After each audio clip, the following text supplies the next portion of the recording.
Hello everyone and welcome back to another video. So it's actually been a very exciting day today because there's been a lot of data sheets that have been thrown around the interwebs. Today is like when a lot of people have been getting their preview books when it comes to the Space Wolf and the new Deathwatch codex, or should I say supplements, and the Imperial Armour Compendium is something I actually want to talk about today because there's been a lot of talking points in there, especially with projects that I wanted to do, like when it comes to like the Mastodon, the Stormbird, the Astraeus super heavy tank, and some of the chapters that I mentioned in there, like the Carcharodons, the Blood Ravens, and the Minotaurs, because there's some interesting designer notes, like which founding chapter these chaps belong to the designers, that is. You don't have to play it like this, but it's interesting to see what the designers say about these. So let's just jump in and let's get talking. So let's start with the Space Marine chapters, because this is a interesting thing, and it's a funny thing as well, because again, this is not official. You don't have to play them like this. These are just designer notes. They're like, you know, this is what they recommend you to take them as, but they've actually listed like what parent chapters some of the chapters should belong to. So for example, like the Red Scorpions, they put these down as Ultramarines. The Blood Ravens they put down as Ultramarines, but of course we know like Blood Ravens are definitely not Ultramarines. They're like bang on Thousand Suns, but not Thousand Suns. The Astral Claws they labelled as Ultramarines. You know, all this like debate that we always have, like the Astral Claws were Imperial Fists. No, they're Ultramarines. I always say piss off. The Carcharodons, Raven Guard. I know there's like hints out there like the Carcharodons are even Night Lords or Raven Guard. Some people say like they're a mixed when it comes to the gene lineage. But the biggest one to me was the Minotaurs. They were labelled as Imperial Fists. Hang on a second.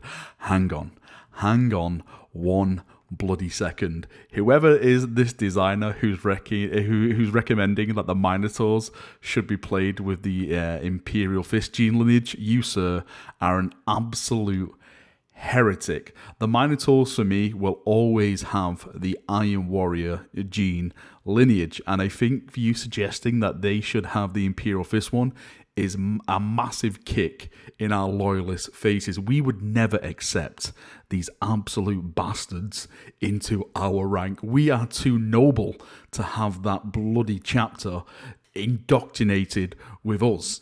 But it's all fun in the sun because it's not official. Like I said, it's just the designer notes.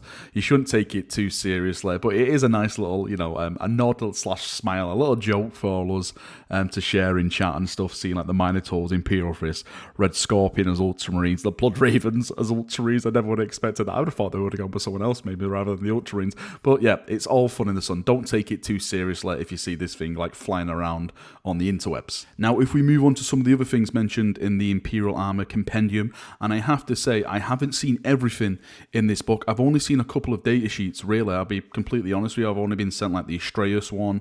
I've seen the Stormbird one online. I've seen the Mastodon one online, so please forgive me if I don't mention like, you know, some of the Chaos stuff. I know there's a lot of talk with the Chaos players at the moment, especially with like Nurgle apparently. The Dreadnoughts apparently have received a nerf when it comes to like the Leviathan and the Relic Contemptor Dreadnought. Again, I don't really have that in front of me, so I don't want to start speaking about it when I don't really want to know about it. I just want to speak about the things that I've actually seen that are in front of me at this moment in time. So on that note, let's talk about the Stormbird, because the Stormbird now has official transport for Primaris Marines. This was one of the biggest head scratchers for me, since the Thunderhawk could take Primaris Marines. That was okay. You could take Primaris Marines. That was the only official flyer, or should I say aircraft, that could take Primaris Marines in there. Yes, it's massively priced on, you know, Forge World and stuff, points and in real money. The Stormbird even more so, but when it came down to the rules, I was like, why can't Primaris Marines get in a Stormbird, but they can get in a Thunderhawk, when Stormbirds are actually bigger than a Thunderhawk, and, you know, you can put rhinos in Stormbirds and stuff. But they fixed that now. You can officially take Primaris in a Stormbird, and not just Primaris Marines. You can take Gravis in there as well. You can take Primaris Bikers in there as well. So you can take a whole swathe of Primaris units actually in the Stormbird. I'll go back to the point I've just made. The only time you probably get to play a Stormbird, because the cost of it in real life money is, I think it's like, was it £800 or something like that?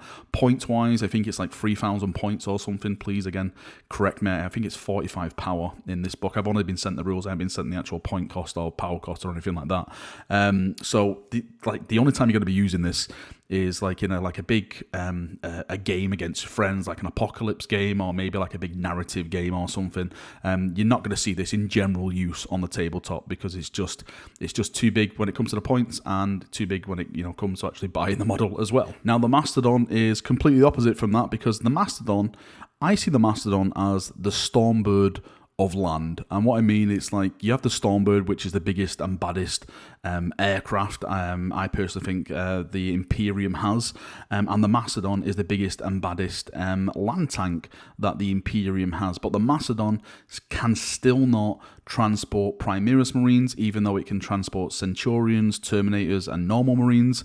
Again, I don't understand the ruling of this. Is it balanced? The reason why I don't think it is balanced is because normal Marines are now 2 wounds. They're the same as Primaris Marines, so I can't understand why you can take Terminators and Centurions in a Mastodon, but you can't take Primaris Marines in a Mastodon as well. I'm really having a head scratcher at this, and that is also with the Corvus Blackstar in the Deathwatch Codex. Now, the reason I'm more concerned about this than the Mastodon, because the Mastodon's a Forge World piece, and it's just like the Stormbird. You're not really going to see it in that many games, but the Corvus Blackstar is a vital part of the Deathwatch force. It's one of their main armories, I would argue, when you come to play a game with Deathwatch. Now, that can't transport Primaris. Now, why are GW advertising Primaris as Deathwatch more than the normal Marines now, the Firstborn Marines? Like, the new actual Combat Patrol box set is all Primaris. You've got the Primaris Apothecary, Lieutenant, you've got 3 Aggressors, and you've got the 10-man squad of Intercessors. I wouldn't recommend like Aggressors get in there, because I think that may be a bit too broken, but a normal Primaris Marine should be able to get in there, especially so that you're pushing the Primaris Marines as like the cover boys now when it comes to the start collecting box sets of the Deathwatch, and the main aircraft in that army can't actually transport them. Again, it just makes no sense. I know a lot of people say, well, it's balance, but what balance is there when normal Marines and Primaris Marines have 2 wounds each? I'm just really lost. So if someone can explain that a little bit more to me, I would really welcome that and appreciate the feedback on it. And finally, I want to talk about the Astraeus Super Heavy Tank, because as an owner of an Astraeus Super Heavy Tank, I've hardly played with it. I brought it out in like 2 or 3 games, if I remember correctly, during the whole time of 8th edition. But now I think I'm going to bring it out a hell of a lot more, because it's got some massive buffs, in my opinion. The first big buff is that it's gone from 24 wounds in its top tier bracket to 30 wounds, which is fantastic. A 30 wound tank with void shields on it is a big yes from me. Stuff like the Las Rippers that were 24 inches and range have gone to 36 inches.